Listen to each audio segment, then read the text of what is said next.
Meanwhile, Dr. Anthony Fauci facing growing calls by Republicans to be fired after new documents suggest he may have lied about U.S. support for gain-of-function research when he had this back and forth. The NIH has not ever and does not now fund gain-of-function research in the Wuhan Institute. Government scientists like yourself who favor gain-of-function research. I don't favor gain-of-function research in China. You are saying things that are not correct. But new reporting from The Intercept is reigniting questions about COVID origins and the lab in China. Nicholas Wade is a former investigative science reporter for the New York Times. He joins us right now. Nicholas, good morning.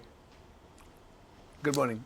When you look at these 900 pages that The Intercept was able to get through Freedom of Information Act, it sure looks like gain of function was going on at that lab that we helped fund. Yes, it certainly does.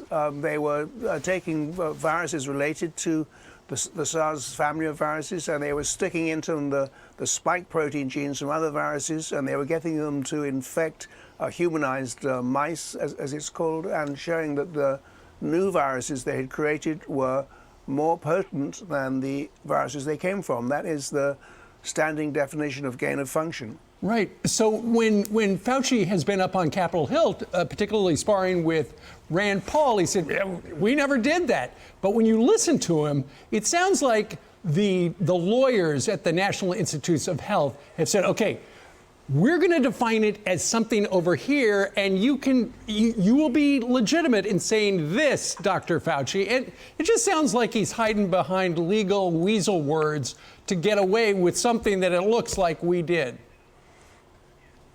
Well, I think you're exactly right. And gain of function is a very hard thing to define, and there have been varying definitions of it over time.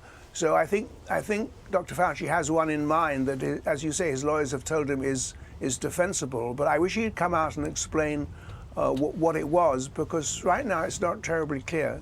Sure. There are a number of Republicans, Nicholas, who suggest that because he lied to Congress, he should go. But Joe Biden's administration has made it very clear, under no circumstances would they ever fire Dr. Fauci. You know, he's too big to fire, apparently. Well, I'm just a science writer, so this is probably above my pay grade, but I regard him as a long-time sort of public servant. He has a very difficult job. He's served with integrity. He does the best he can. I am puzzled by his behavior on this particular instance of the Wuhan grant. I wish he'd be more forthcoming. I wish he'd explain, as we've discussed, exactly why it was not gain of function. I wish he would tell us why he rejected the initial report back in January 2020 from a group of expert virologists that they thought this virus was man-made.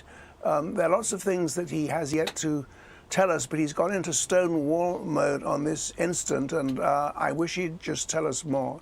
Absolutely. 651,000 Americans have died. I think we are owed an explanation by our government if the government actually knows what happened.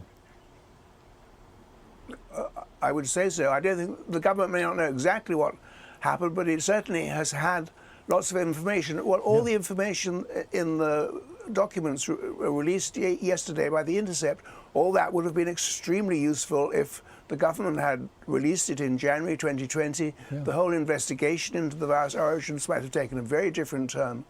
Indeed. Nicholas Wade, former New York Times investigative science reporter. Sir, thank you very much.